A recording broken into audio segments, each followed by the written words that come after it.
श्री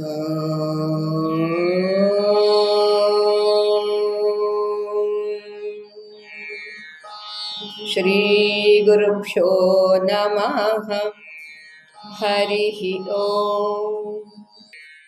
जगद्गुरो नमस्तुभ्यं शिवाय शिवदाय च योगीन्द्राणां च योगीन्द्रगुरूणां गुरवे नमः।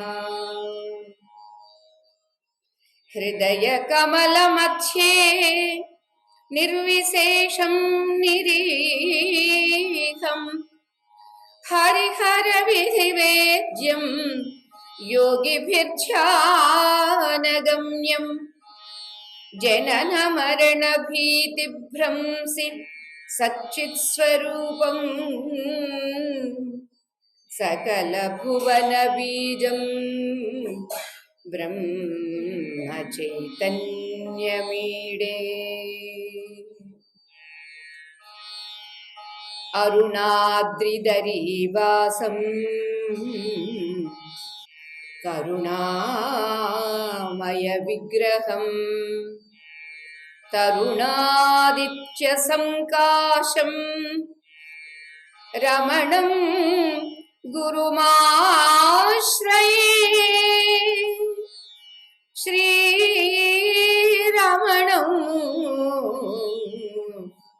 గురుమాశ్రయే.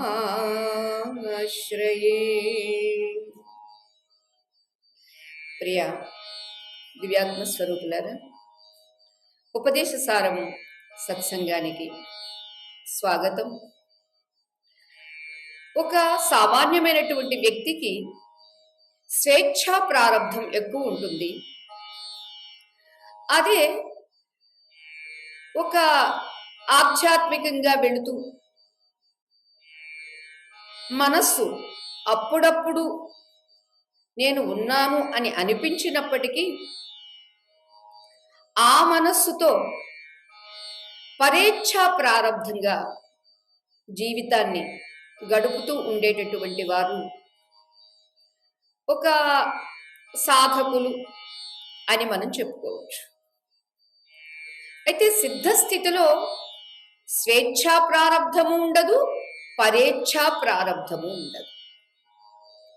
అసలు చెప్పాలి అంటే ప్రారంధమే లేదు. ఎందుకు ప్రారంధము లేదు అంటే మనసు లేదు. ఎందుకు మనసు లేదు అంటే స్వరూప స్థితిలో ఉన్న కారణంగా. మరి స్వరూప స్థితిలో ఉంటే ఏమీ లేదా అంటే అవును, స్వరూపము తప్ప మరేమీ లేదు. ఇంతకు స్వేచ్ఛా ప్రారంధము పరేచ్ఛా ప్రారంధము అంటే ఏమిటి అని మనం ఆలోచన చేస్తే, మనం పుట్టిన తరువాత అమ్మ వాళ్ళు ఇచ్చినవి లేకపోతే స్నేహితుల ద్వారా వాళ్ళ ద్వారా కొన్ని చూసి కొన్ని మనకి అది వరకు ఉండేటటువంటి సంస్కారాల ద్వారా మనకు కలిగేటటువంటి సంకల్పములను స్వ ఇచ్ఛ అంటే నాకు కలిగినటువంటి కోరిక, కామన, దీన్ని స్వేచ్ఛా ప్రారంధము అంటారు. చాలామంది నేను ఎంఎస్ చెయ్యాలనుకున్నానండి, కానీ అమ్మ వాళ్ళ ప్రెషర్తో నేను ఏదో సిఏ చేశాను అను, లేకపోతే నేను ఏదో చెయ్యాలనుకుంటే మరి ఏదో అయ్యిందను ఇలా చెబుతూ ఉంటారండి కొందరు. ఇదేమిటి అంటే తనకు ఇచ్చలేదు, కానీ ఇతరుల యొక్క ప్రెషర్ ద్వారా మరేమో చేశాము, మరేమో చదివాము, మరేమో జాబ్ చేస్తున్నాము. అది ఒక వైవాహిక జీవితం కావచ్చు, లేకపోతే ఉద్యోగం కావచ్చు, వ్యాపారం కావచ్చు, ఏదైనా కావచ్చు. కొన్ని వాళ్ళ ఇష్టంగా తెచ్చుకునేవి కొన్ని అయితే, మరికొన్ని వాళ్ళకేమీ లేదు, అభిప్రాయం అంటూ లేదు. పేరెంట్స్ చెప్పవచ్చు, లేదా ఫ్రెండ్స్ చెప్పవచ్చు, లేదా మరొక పెద్దలు ఎవరో చెప్పవచ్చు. వాటి ద్వారా వాళ్ళ జీవన నిర్ణయాలు జరుగుతూ ఉంటాయి. ఇది పరేచ్ఛ, తనకే తాను తీసుకున్నటువంటిది స్వేచ్ఛ. ఇంతకు ఈ స్వేచ్ఛ పరేచ్ఛ అనేటటువంటివి ఈ రెండు ఇష్టాలు ఎప్పుడు ఉంటాయి అని అంటే మనస్సు ఉన్నప్పుడే ఉంటాయి. ఇంకా మనం లోతుగా వెళితే కర్మ సిద్ధాంత రీత్యా మొట్టమొదటే చెప్పారే, కర్తు ఆజ్ఞయా ప్రాప్యతే ఫలం కర్మ కిం పరం కర్మ తజ్జడం. ఈశ్వరార్పితం నేచ్ఛయా కృతం చిత్త శోధకం ముక్తి సాధకం అని మహర్షి వారు ఏదైతే చెప్పారో, స్వేచ్ఛగా కానీ పరేచ్ఛగా కానీ కర్మ అయితే నీవే చేశావు. చేసిన కర్మకు ఫలితం ఎవరు అనుభవించాలండి? చేసిన వాళ్లే. ఎందుకని? నా ఇష్టమో లేదా ఇతరుల ఇష్టమో అన్నప్పటికీ కర్మ నేనే చేశాను కాబట్టి ఆ కర్మ ఫలము నేనే అనుభవిస్తున్నాను. అనుభవించక తప్పదు. ఎందుకని? ఇక్కడ కర్తృత్వం ఉంది కాబట్టి. అదే మనసు లేదు, కర్తృత్వం లేదు. ఒక యజమాని దగ్గర ఒక వర్కర్ పనిచేస్తూ ఉన్నాడు. తను ఏం చేస్తాడు అంటే చెప్పిన పనల్లా చెయ్యడమే. ఈ చేసిన పనిలో ఏది అంటించుకోడాడు. ఇంకా దీనికన్నా మీకు ఉదాహరణగా ఒక రాజుగారు, సైనికులు. యుద్ధం ప్రకటించేది రాజుగారు, కానీ యుద్ధం చేసేది సైనికులు. ఈ చేసినటువంటి యుద్ధంలో మరణించేది సైనికులు. జయాపజయములు ఎవరికి చెబుతారండి? సైనికులకు కాదండి, రాజుగారికి చెబుతారు. అంటే ఇక్కడ క్రియ ఏమో సైనికులు చేస్తూ ఉన్నారు, కానీ అక్కడ కర్తృత్వం పెట్టుకున్నది ఎవరండి? రాజుగారు. కర్తృత్వం పెట్టుకున్న కారణంగా జయము రాజుగారికే వెళుతుంది, అపజయము కూడా రాజుగారికే వెళుతుంది. సైనికులు కేవలం కర్మ మాత్రమే చేస్తారు. ఇలా క్రియ చెయ్యడంలో ఉన్నటువంటిది ఇక్కడ పరేచ్ఛగా ఏమవుతుంది అంటే సైనికుడిగా చేరడం. సైనికుడిగా చేరినందుకు రాజుగారు లేదా రాజుగారు ఇచ్చినటువంటి శిక్షణలో మంచి సేనాపతులు, సామంతులు వీళ్ళందరి యొక్క కలయికతో విజయాన్ని సాధించినప్పటికీ కూడా ఆ విజయపు కీర్తి రాజుగారికే వెళుతుంది. ఎంతకు మన విషయానికి వస్తే మన పరిస్థితి ఏమిటి? స్వేచ్ఛా ప్రారంధంగా ఉన్నామా, పరేచ్ఛా ప్రారంధంగా ఉన్నామా, లేకపోతే అసలు ఇచ్ఛా పరేచ్ఛ అనేటటువంటి దాన్ని అతిక్రమించి ఉన్నామా అని మనం ఆలోచన చేస్తే స్వేచ్ఛా పరేచ్ఛల్లోనే ఉన్నామే తప్ప అతిక్రమించలేదు. అతిక్రమించని కారణంగా కర్తృత్వం కూడా తప్పట్లేదు. కర్తృత్వం తప్పని కారణంగా భోక్తృత్వం కూడా తప్పట్లేదు. మరి ఇప్పుడు దీనికి ఉపాయం ఏమిటండి అని అంటే, ఇక్కడ మనకి మహర్షి వారు క్రమక్రమంగా ఏదైతే బోధిస్తూ వచ్చారో ఆ బోధలో మనకి వారు ఏం చెప్పారండి? 8, 9 దానిలో మనకి నీవు ఆరాధన చెయ్యి, ఆ చేసేటటువంటి ఆరాధనలో అన్యపు ఆరాధన కన్నా అనన్యపు ఆరాధనగా భేద భావన సోహమిచ్చసౌ భావనాభిద పావనీమత.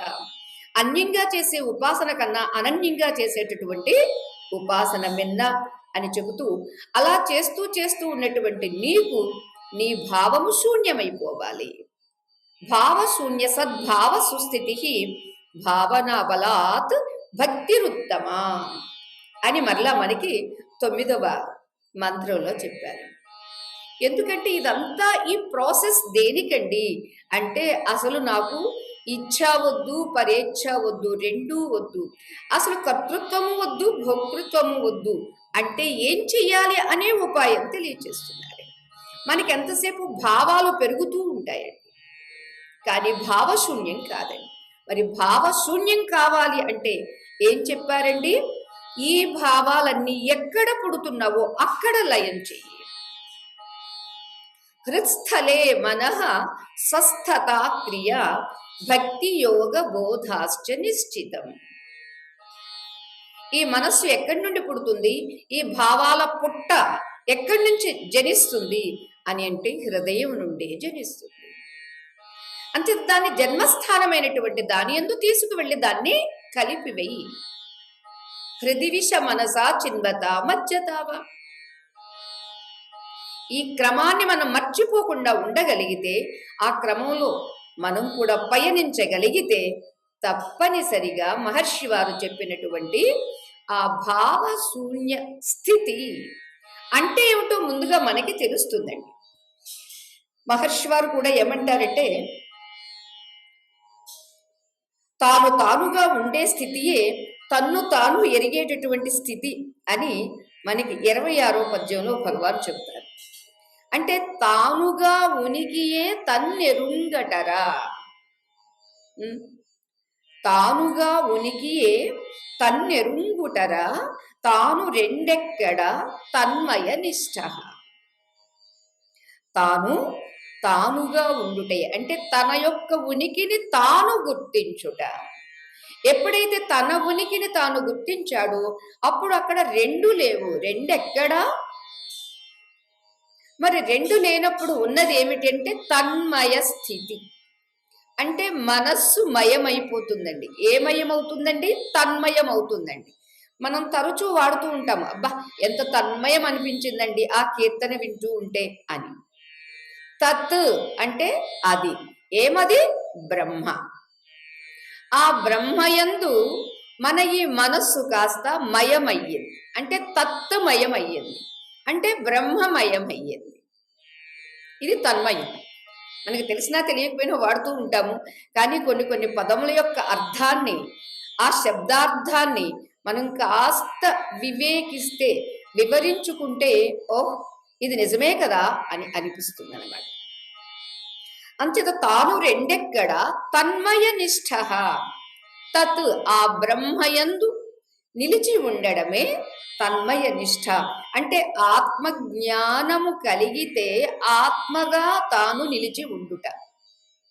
ఆత్మజ్ఞానం ఏం చేస్తుందండి? అన్యంగా నిలపదు, అనన్యంగా మిగులుస్తుంది.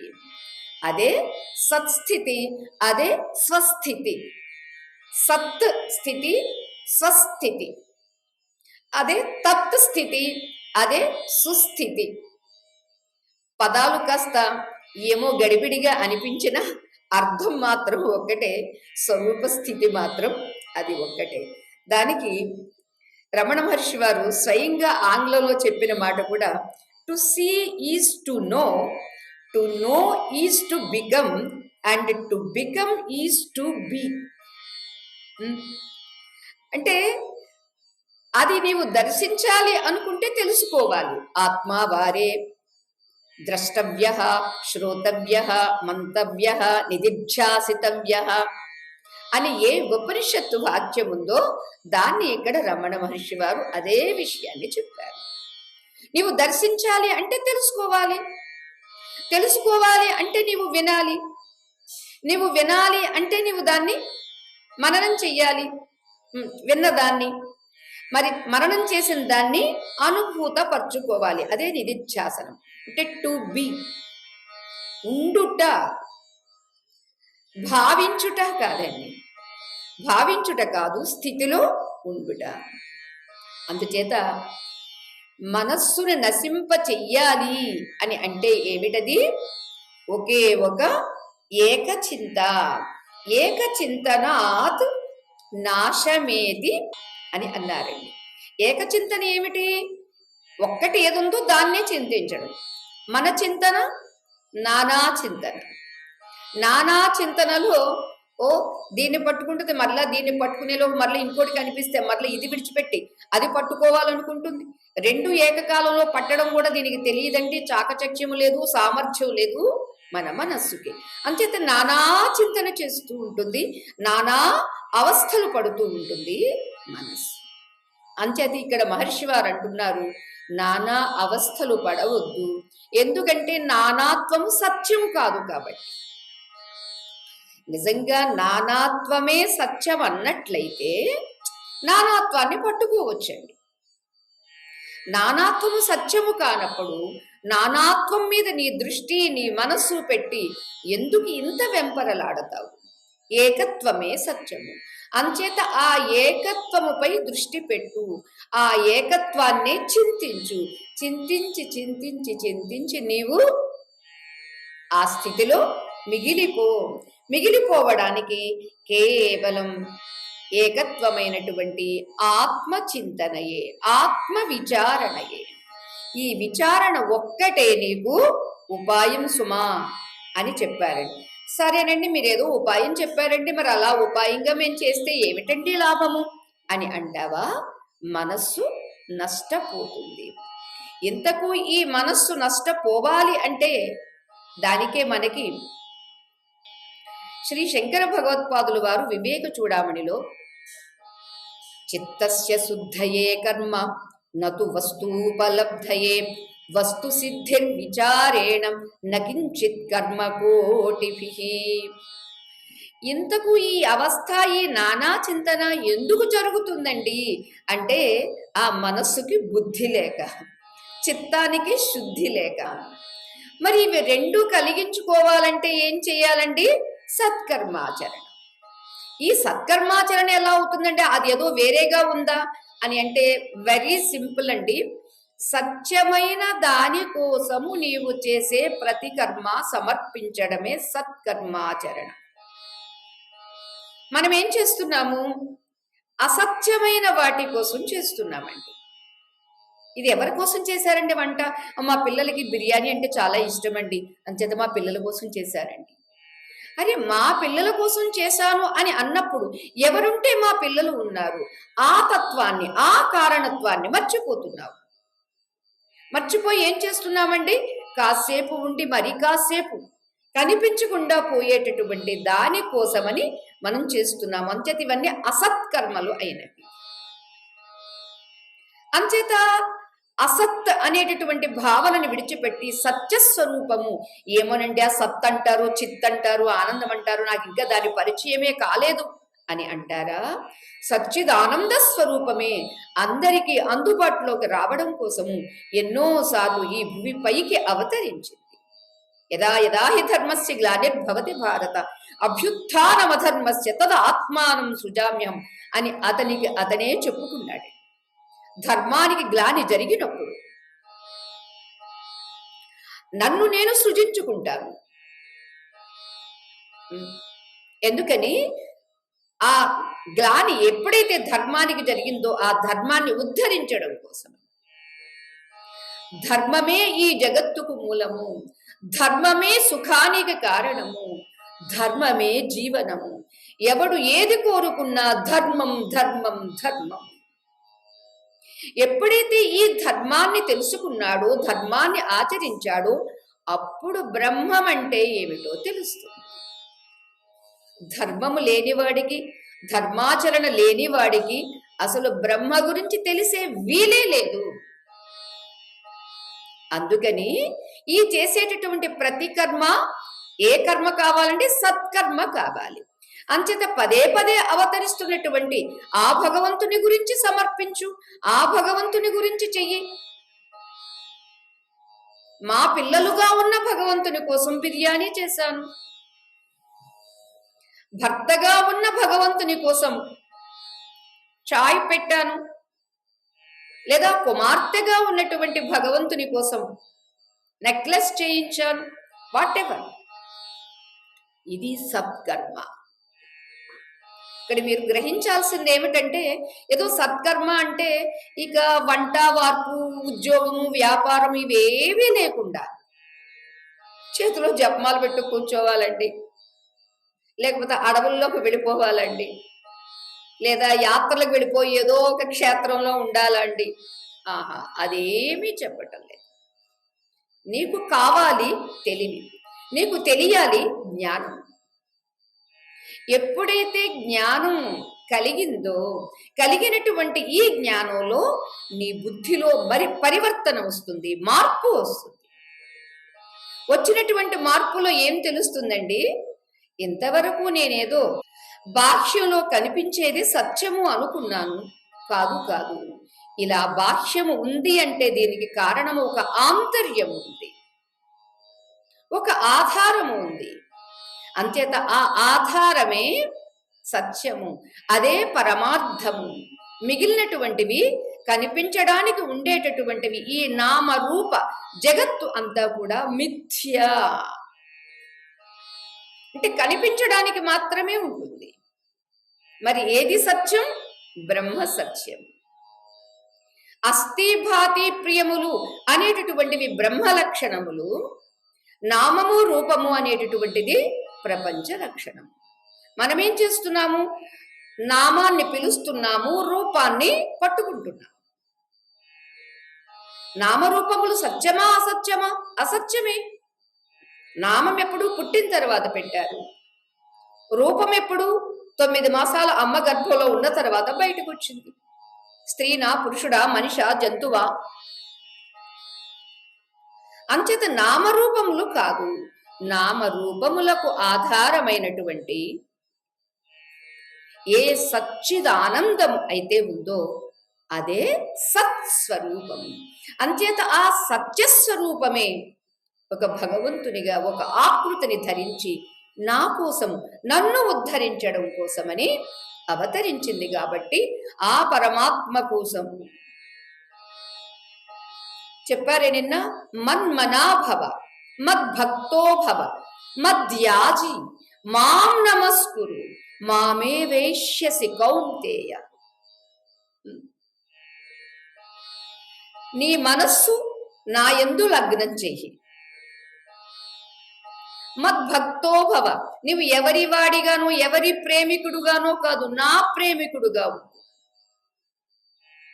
నీవు ఏ కర్మ చేసినా అది యజ్ఞంగా చెయ్యి. ఆ చేసే ప్రతి యజ్ఞము నా కోసం చెయ్యి. నీవు నమస్కారం ఎవరికి చేస్తున్నావు? కనిపించే రూపానికి చేస్తున్నాను అనుకుంటున్నావా? ఈ రూపానికి కారణమైనటువంటి అరూపకమైనటువంటి తత్వం ఏదైతే ఉందో ఆ తత్వాన్ని తెలుసుకుని తత్వానికి చెయ్యి. అంచేత నీవు ఎప్పుడైతే ఇలా చేస్తూ ఉంటావో నా వాడివి అవుతావు. మత్పరాయణ, నా వాడిగా ఉన్నటువంటివి నీవు నన్నే కూడి నన్నే పొందుతావు అని ఇంత సుస్పష్టంగా చేశారు. ఇది సత్కర్మాచరణ. అంచేత చిత్తస్య శుద్ధయే కర్మ. ఈ సత్కర్మాచరణ ఎందుకు అంటే నీ చిత్తం శుద్ధి కావాలి, నీ మనస్సుకి బుద్ధి రావాలి. మనస్సుకు ఎప్పుడైతే బుద్ధి వచ్చిందో అన్యత్వాన్ని ఆలోచించడము లేకపోతే ఏదో కావాలని పరుగులెట్టడము మానేస్తుంది. పరుగులు పెట్టడం మానేసి తన స్థానం ఎక్కడ, తానెక్కడ, తాను ఉండాల్సింది ఎక్కడ అని గుర్తించి గుర్తించి తన స్వస్థితికి వెళుతుంది. ఎప్పుడైతే స్వస్థితికి వెళ్ళిందో అప్పుడు తెలుస్తుంది. నతు వస్తూపలబ్ధయే. ఎన్ని కర్మాచరణలు చేసేది చిత్తశుద్ధి కోసమే తప్ప నిత్యమై శుద్ధమై సంసిద్ధమై ఉన్నటువంటి స్వరూపము అనేటటువంటి వస్తువుని పొందడం కోసం కాదు ఈ కర్మాచరణ. మరి ఆ వస్తువు ఎలా ప్రాప్తిస్తుందండి? విచారణ. వివేకిస్తే మనకి చాలాసార్లు జరుగుతూ ఉంటుందండి, ఎదుటే ఉంటుంది వస్తువు, దాన్ని పదే పదే వెతుకుతూ ఉంటామండి. ఎందుకు వెతుకుతున్నాము? దృష్టి అక్కడ సరిగా లేక. అలానే ఇక్కడ మన స్వరూపము అనేటటువంటిది లేక కాదండి, ఉన్నదాన్ని దృష్టి మనం అక్కడ పెట్టక. అంచేత ఈ ఉన్నటువంటి వస్తువు యొక్క సిద్ధి ఎప్పుడు కలుగుతుంది? విచారిస్తే కలుగుతుంది. వస్తు సిద్ధి విచారేణ న కించిత్ కర్మ కోటిభిః. నీవు కోట్లాను కోట్ల కర్మలు చేసినప్పటికీ ఇది లభించేది కాదు. ఎందుకని? ఇది కర్తృతంత్రము కాదు. మరి ఎందుకని? ఇది వస్తుతంత్రము కాబట్టి. వస్తుతంత్రత్వాత్ నతు కర్తృతంత్రత్వాత్ అని మనకి బ్రహ్మసూత్ర భాష్యంలో శంకర భగవత్పాదులు వారు తెలియజేస్తారు.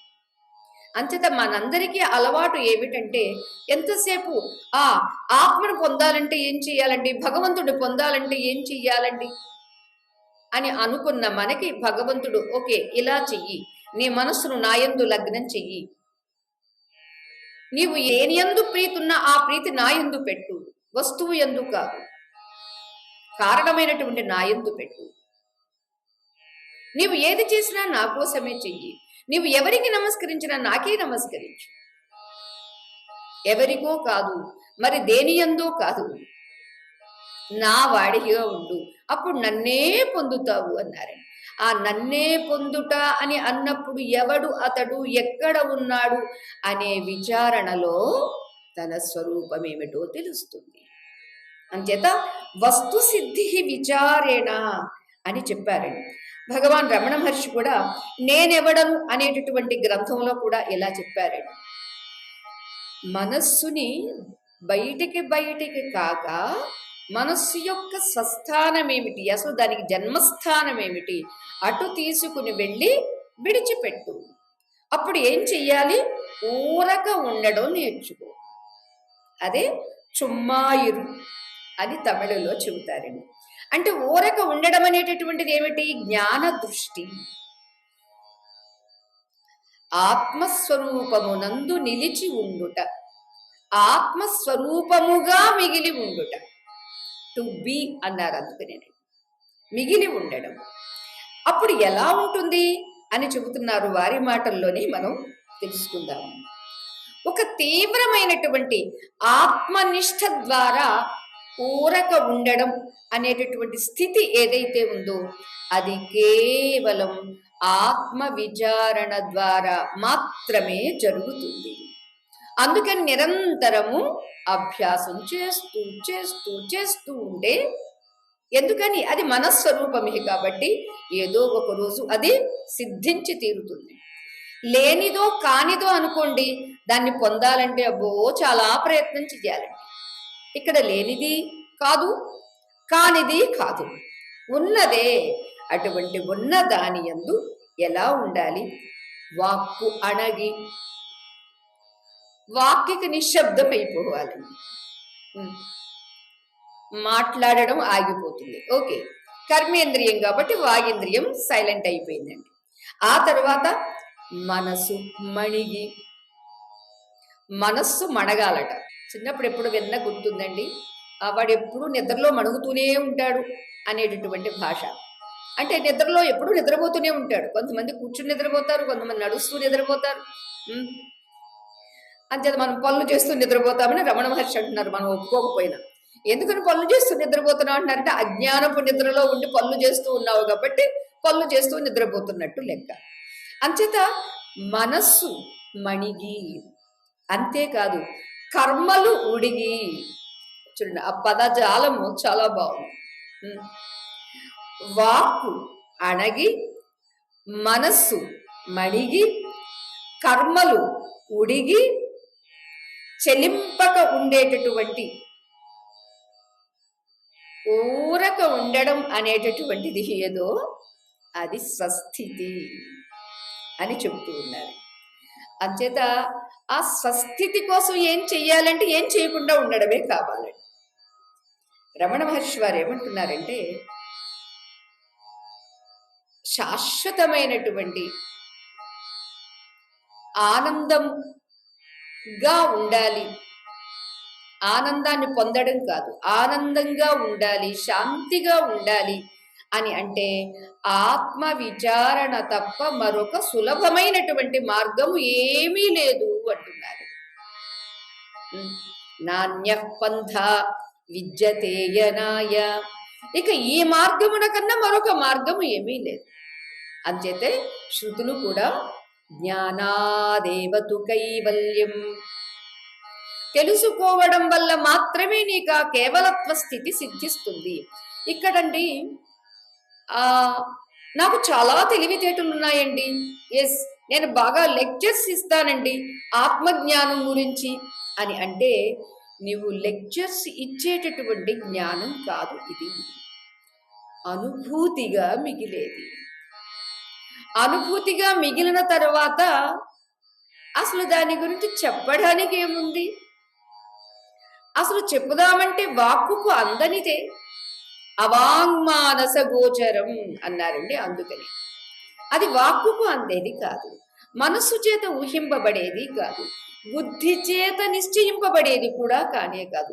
మరి ఏమిటండి అని అంటే, వాక్కుకి మనస్సుకి బుద్ధికి కూడా అందని అతీతమైనటువంటి స్థితి అది. అందుచేతనే ఆ స్థితికి వెళ్ళేంత వరకు ఏదో వాగడం, ఇక వెళ్ళిన తర్వాత దాని రుచి, దాని స్పర్శ కలిగిన తర్వాత కేవలం మౌన వ్యాఖ్య. అందుచేతనే పెద్దలు అంటారండి, ఎంగిలి నోటితో చెప్పేదంతా ఎంగిలే. నీవు నోరు విప్పి ఏది చెప్పినా దాన్ని పరిమితమే అవుతుంది తప్ప అపరిమితం కాదు. ఎందుకని? అపరిమితమైన దాని గురించి ఒక పరిమితమైనటువంటి వాక్కు ఎలా చెబుతుంది? అఖండమైన దాని గురించి మనసు ఎలా ఊహిస్తుంది? అచింత్యం. అందుచేత అచింత్యము అనిర్వచనీయము అయినటువంటి దాన్ని చెప్పడం కాదు సుమా, ఆ స్థితిలో ఉండడం. ఆ స్థితిలో ఉన్నటువంటి వాళ్ళ స్థితి ఎలా ఉంటుందండి? నష్టమానస ఉత్కృష్ట యోగిన. అటువంటి వాళ్ళకి చెయ్యాల్సిన పని లేదు. మనస్సు నష్టపోయింది, మంచి ఉత్కృష్ట స్థితిలో అంటే స్వరూప స్థితిలో ఉంటారు. అలా ఉన్నటువంటి వారు మరి ఏం చేస్తారండి అంటే ఏమీ చేయరండి. కృత్యమస్తికి చెయ్యాల్సింది ఏమైనా ఉందా అంటే ఏమీ లేదండి. ఏమిటి చెయ్యాల్సిన పని ఏమీ లేకపోవడం ఏమిటండి అని అంటే స్వరూపంలో ఉన్నారు కాబట్టి. ఒకసారి రమణ మహర్షి వారిని మీరేం చెయ్యరేమిటి అని అంటే వారు అన్నారండి, అసలు నాకు చేయడానికి ఏముంది, చేయడానికి ఏమీ లేదు కాబట్టి నేను చేయటం లేదు అని అన్నారండి ఒకరు అడిగితే. ఒక్కొక్కసారి వారు నడుస్తూ నడుస్తూ ఉంటే వారి శరీరం కనిపించేది కాదండి, అంతలోనే అది అదృశ్యమైపోయినట్టుగా కనిపించేది. అది ఏమయ్యారు ఏమయ్యారు అని చూస్తూ ఉంటే మరలా అక్కడ ఒక శివలింగం కనిపించేది వారి శరీర స్థానం. ఇదేంటి శివలింగం కనిపించింది, అరుణాచలేశ్వరుడు ఇక్కడ కనిపిస్తున్నాడేంటి అని మరలా ఒక దండం పెట్టిన తర్వాత మరి కాసేపు ఆ పరవశత్వం కలిగేసరికి మరలా దేహం కనిపించేది. ఏమిటిది అని అంటే స్వరూప స్థితిలో ఉన్నప్పుడు ఈ దేహము అదృశ్యమవుతుంది. మనందరికీ కూడా అదృశ్యమవుతుంది కదండి. ఎప్పుడు? గాఢ నిద్రలో. మనందరికీ గాఢ నిద్రలో అదృశ్యమవుతుంది, ఎరుక లేకుండా. మనకు అప్పుడు అవేర్నెస్ లేదండి. కానీ ఇప్పుడు ఆ నష్ట మానస స్థితి కలిగితే శరీరము ఉండగానే లేనట్టు. ఈ శరీరము జ్ఞానికి కూడా ఎంతవరకు ఉంటుందండి?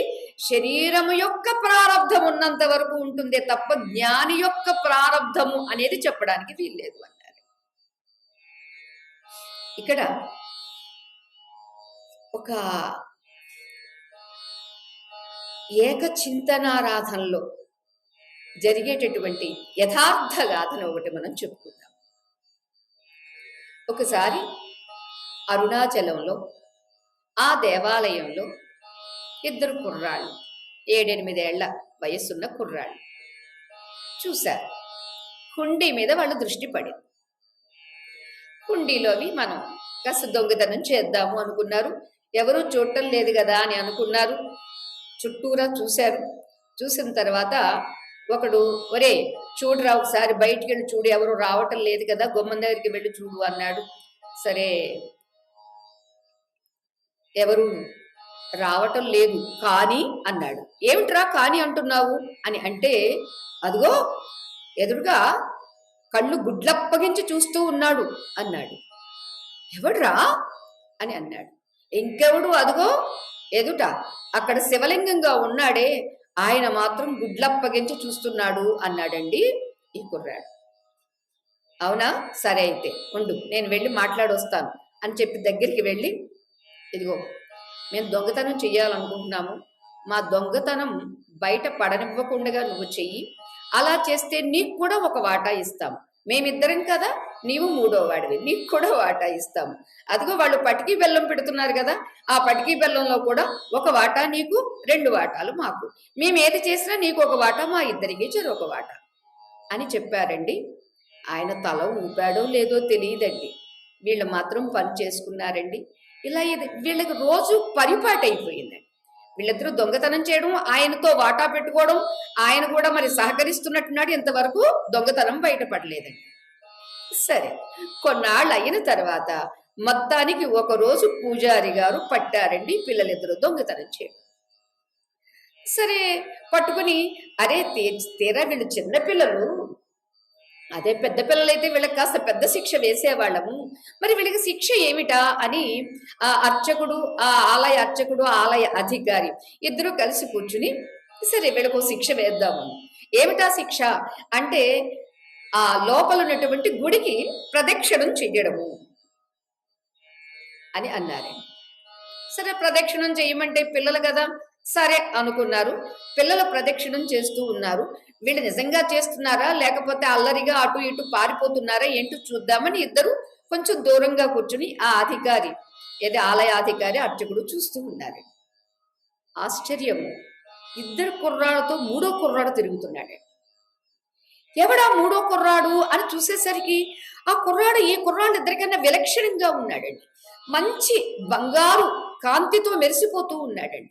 ఒక్కొక్కసారి మెరిసిపోతున్నటువంటి వాడు కాస్త ఒక్కోసారి అదృశ్యమవుతున్నాడండి. మరలా ఒకసారి ఉన్నట్టు ఉంటున్నాడండి, మరలా ఒకసారి లేనట్టు ఉంటున్నాడండి. వీళ్ళకి ఏంటి నా కళ్ళకి ఏమైనా అనిపించిందా, ఏమైందని మరలా ఒకసారి కళ్ళు నులుముకుని చూశారండి. నీకు కూడా కనిపిస్తుందంటే అవును నాకు కూడా కనిపిస్తుంది, ఇంక లాభం లేదు అదేదో పట్టాలి అని అనుకున్నారండి. వాళ్ళు డిస్కనెక్ట్ అయితే మళ్ళీ కంటిన్యూ కండి, అది కంప్లీట్ చేసి మనం ఆగుదాం. ఎప్పుడైతే కనిపెట్టారో వీళ్ళు, ఈ అర్చకుడు ఈ అధికారి నెమ్మదిగా పిల్లల దగ్గరికి వెళుతూ వెళుతూ వెళుతూ ఆ పిల్లోని పట్టేసుకున్నారు. మూడో పిల్లాన్ని పట్టుకునేసరికి పట్టుబడ్డవాడు కాస్త నెమ్మదిగా అది ఒక కాంతి అయ్యి ఈ చేతిలోంచి గట్టిగా కొంచెం లావుగా ఉన్న పిల్లని పట్టుకున్నాం అనుకోండి, వాడు అమాంతం చిక్కిపోయాడు అనుకోండి, అమాంతం కాంతి అయిపోయాడు, ఎలా పట్టుకోగలమండి? ఆ కాంతి కాస్త వెళ్ళిపోయింది. వెళ్ళిపోయి గర్భగుడిలోకి ప్రవేశించిందండి. ఆశ్చర్యపోయారు. అప్పుడు ఏమిటిది, ఇలా జరిగింది ఏమిటి అని అనుకుని పిల్లలిద్దరిని కూర్చోబెట్టి వాళ్ళకి కాస్త అది ఇది పెట్టి, ఊరే నాయన ఏం జరిగిందిరా, అసలు కథ చెప్పండిరా అని కూర్చోబెట్టి ఆ పిల్లలిద్దరిని అడిగారు. ఇది యథార్థ గాథ అని అంటూ మనకి చెబుతున్నారు. అప్పుడు ఆ పిల్లలిద్దరూ చెబుతారండి, జరిగిందంతా చెప్తారు. పాపం పిల్లలు కదండి. అదే పెద్దవాళ్ళైతే ఒక అబద్ధం కప్పిపుచ్చుకోవడానికి 100 అబద్ధాలు ఆడతారు, 1000 అబద్ధాలు ఆడతారు. పిల్లలు కాబట్టి నిజం చెప్పేశారండి. ఇదిగో మేము దొంగతనం చేయడానికి వెళ్ళాము, ఆయన ఇలా కళ్ళు గుడ్లు అప్పగించి చూస్తూ ఉంటే రావయ్య నువ్వు కూడాని, అంటే నీకు కూడా వాటా ఇస్తామన్నాము.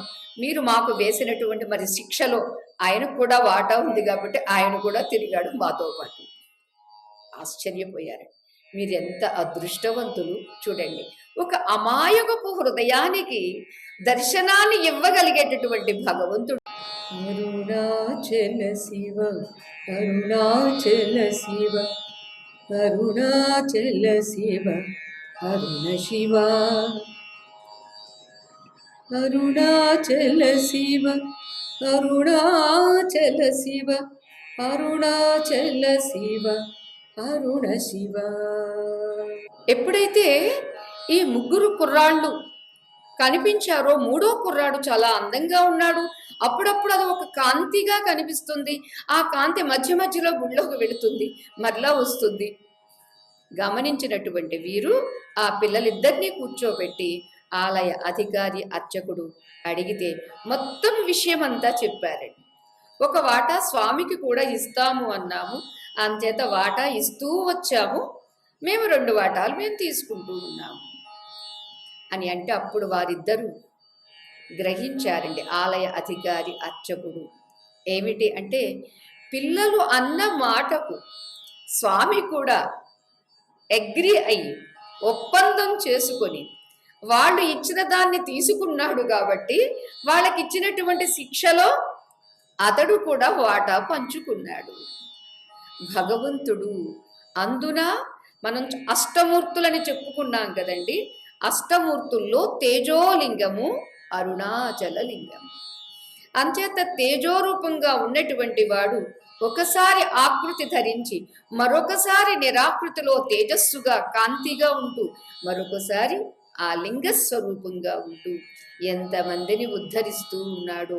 అందుచేత ఇక్కడ అమాయకం అంటే మాయ లేకపోవడం, మాయలేని ఆ పిల్లలకు దర్శనమిచ్చి మాయలేని పిల్లలతో మాట్లాడి ఇంతగా అనుగ్రహించాడు కదా. అరే ఆ అదృష్టం మనకు లేదే, అయితే ఇక్కడ ఆలయ అధికారిగా అర్చకుడుగా ఉన్న కారణంగా మనకు కనిపించాడు, అది కూడా కనిపించకపోతే అసలు మనం గుర్తించలేకపోయే వాళ్ళము అని వాళ్ళు అనుకుంటారండి. అంచేత ఇక్కడ ప్రధానమైనటువంటిది ఏమిటంటే చిత్తశుద్ధి. ఆ అమాయకమైనటువంటి పిల్లల యొక్క మానసిక స్థితి ఎలా ఉందో మన మానసిక స్థితి కూడా అలా ఉంటే సర్వత్రా ఉన్నటువంటి వాడు లింగంలో లేడా? సర్వత్రా ఉన్నటువంటి వాడు అసలు ఎవరిని విడిచిపెడతాడండి? చీమలో బ్రహ్మలో శివకేశవాదులలో ప్రేమ మీర వెలుగుచున్న రామా నన్ను ప్రోవరా అని అన్నారు. అందుకనే త్యాగరాజస్వామి గారు. అంతటా ఉన్నటువంటి వాడిని మన యొక్క దుస్థితి ఏమిటంటే కళ్ళుండి కూడా చూడలేని స్థితి. దేన్ని చూడలేని స్థితి? నామరూపాన్ని మాత్రమే చూస్తున్నామే తప్ప నామరూపానికి ఆధారమైనటువంటి సచ్చిత్ ఆనందము, అస్థి భాతి ప్రియము అనేటటువంటి వాటిని మనం దర్శించలేకపోతున్నాం. అంచేత దర్శించాలంటే ఏం కావాలండి? చిత్తశుద్ధి కావాలండి. చిత్తశుద్ధి కావాలంటే ఏం చేయాలండి? సత్కర్మలు చెయ్యాలి. అంచేత సత్కర్మలు చేస్తూ ఉంటే చిత్తశుద్ధి కలిగితే మనస్సు నిర్మలమైతే, నిర్మలమైనటువంటి మనస్సు సద్దుమణిగినటువంటి ఆ స్థితిలో మనస్సు తన స్వస్థితిని తెలుసుకుంటే ఎలా ఉంటుంది అని తెలియచేస్తున్నారు. అంటే దృశ్యవారితం చిత్తమాత్మనః, దృశ్యవారితం చిత్తమాత్మనః చిత్వదర్శనం తత్వదర్శనం చిత్వదర్శనం తత్వదర్శనం అని చెప్తూ ఉన్నారండి. అంటే ఎప్పుడైతే నీ ఈ మనస్సు లోపల మణుగుతుందో దృశ్యము కాస్త వారింపబడుతుంది. ఆ యోగ వాసిష్టంలో వశిష్ఠ భగవానుడు రామచంద్ర ప్రభువుతో చెబుతారండి, దృశ్య పిశాచి ఎవరో కాదు రామ, మనసే అంటారండి.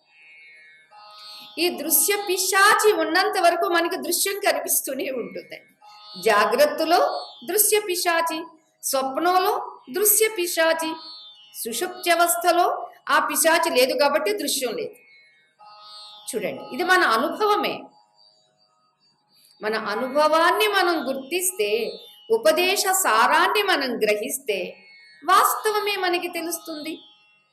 అందుచేత ఎప్పుడైతే దృశ్యంగా కనిపించేటటువంటి ఈ మనస్సు అణిగిందో దృశ్యవారితం చిత్తం ఆత్మనః, ఆత్మయందు ఈ చిత్తం కాస్త మణిగిందో అప్పుడు దృశ్యం కాస్త నివారింపబడుతుంది.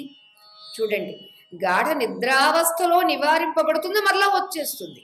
కానీ అదే మనం మెలకువలో ఈ జాగ్రత్త అవస్థలో వివేకంతో వివరించుకుంటే, వివేచించుకుంటే ఏం తెలుస్తుందండి? ఈ మనస్సు అనే దృశ్యము దాని జన్మస్థానమైనటువంటి ఆత్మయందు మగ్నం చెయ్యడమే, నిమజ్జనం చెయ్యడమే, నశింప చెయ్యడమే. ఎప్పుడైతే అది అలా జరిగిందో దృశ్యం కాస్త వారింపబడుతుంది, అంటే నివారింపబడుతుంది. ఎప్పుడైతే దృశ్యం నివారింపబడిందో చిత్వదర్శనం, చైతన్యము యొక్క దృష్టి, చైతన్యము యొక్క దర్శనం నీకు కలుగుతుంది. ఎప్పుడైతే చైతన్య దర్శనం నీకు కలిగిందో అదే తత్వము. ఏమా తత్వము? ఆత్మతత్వము. అదే బ్రహ్మతత్వం. బ్రహ్మతత్వమే అరుణాచలేశ్వరుడిగా ఉంటే మాయలేనటువంటి ఆ పిల్లలకి తాను కూడా ఒక కుర్రాడిగా, అదే వయసు ఉన్నటువంటి పిల్లాడిగా వెళ్ళి తిరిగాడే.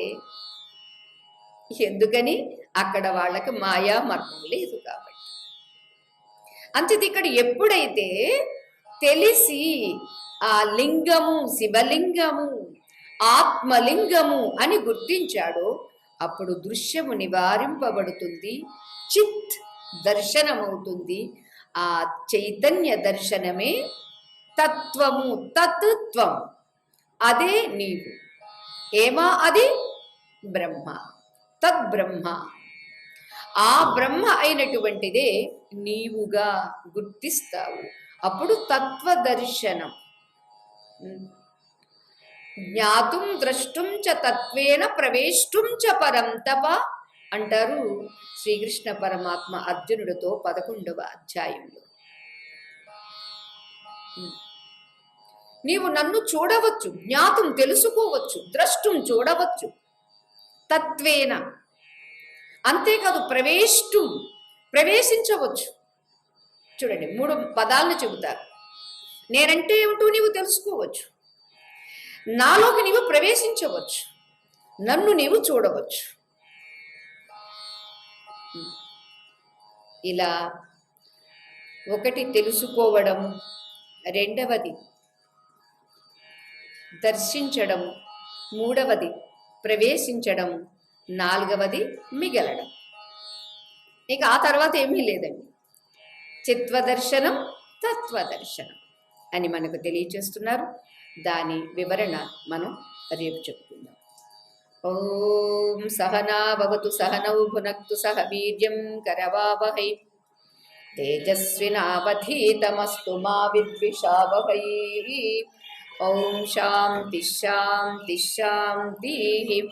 లోకాః సమస్తాః సుఖినో భవంతు, సర్వే జనాః సుఖినో భవంతు, సమస్త సన్మంగళాని సంతు.